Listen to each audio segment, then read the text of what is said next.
নদুৱাৰবাসী ৰাইজৰ কাৰণে বা অসমৰ কাৰণে এটা ঐতিহাসিক দিন যে আমাৰ অসমীয়া জাতিৰ স্বাভিমান বা আমাৰ সৌৰ্য বীৰ্য মহাবীৰ লাচিত বৰফুকনক তেওঁৰ প্ৰতিমূৰ্তি প্ৰতিষ্ঠিত কৰিবৰ কাৰণে নদুৱাৰৰ আমাৰ জামুগুৰি শান্তিপুৰ অঞ্চলত বিৰজ নিচিম হাজৰিকাৰ উদ্যোগত ৰাইজৰ বিভিন্ন সংগঠনৰ সহযোগত ৰাইজৰ সহযোগত আজি পবিত্ৰ দিনটোত ইয়াতে প্ৰতিষ্ঠা কৰিবলৈ লোৱাটো আমাৰ সকলোৰে কাৰণে গৌৰৱৰ কথা।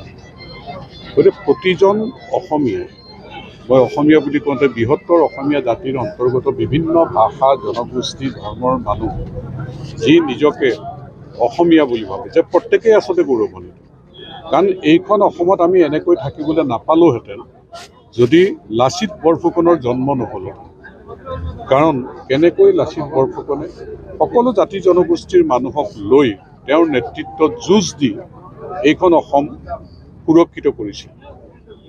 এইখন অসমীয়াৰ প্ৰভুত্ব বীৰ লাচিত বৰফুকনে ৰক্ষা কৰিছিল।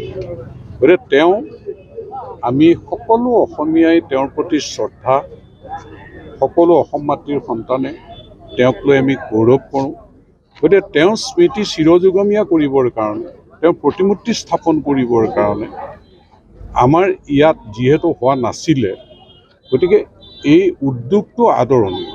আচলতে সমগ্ৰ নদুৱা অঞ্চলবাসী ৰাইজে এক গৰ্জন দিছে, এক হুংকাৰ দিছে যে বৰ্তমান যি সময়ৰ আহ্বান যে আমাৰ বৃহত্তৰ অসমীয়া জাতিটো একগোট হৈ থাকিব লাগিব।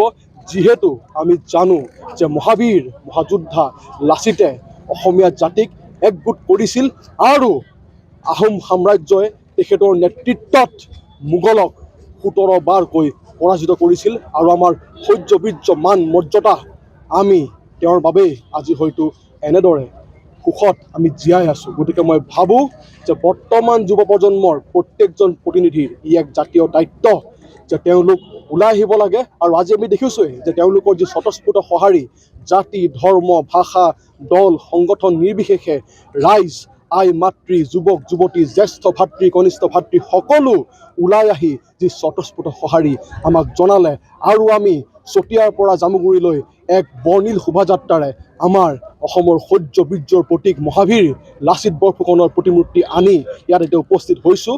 আজি আমি মূৰ্তিভাগ জামুগুৰি মাৰ্কেটিং কমপ্লেক্সৰ প্ৰাংগণত প্ৰতিষ্ঠা কৰিম, ইয়াত থ'ম আৰু মূৰ্তিভাগৰ আনুষ্ঠানিক উন্মোচন কৰা হ'ব 24 নৱেম্বৰ দেওবাৰ অৰ্থাৎ লাচিত দিৱসৰ দিনা।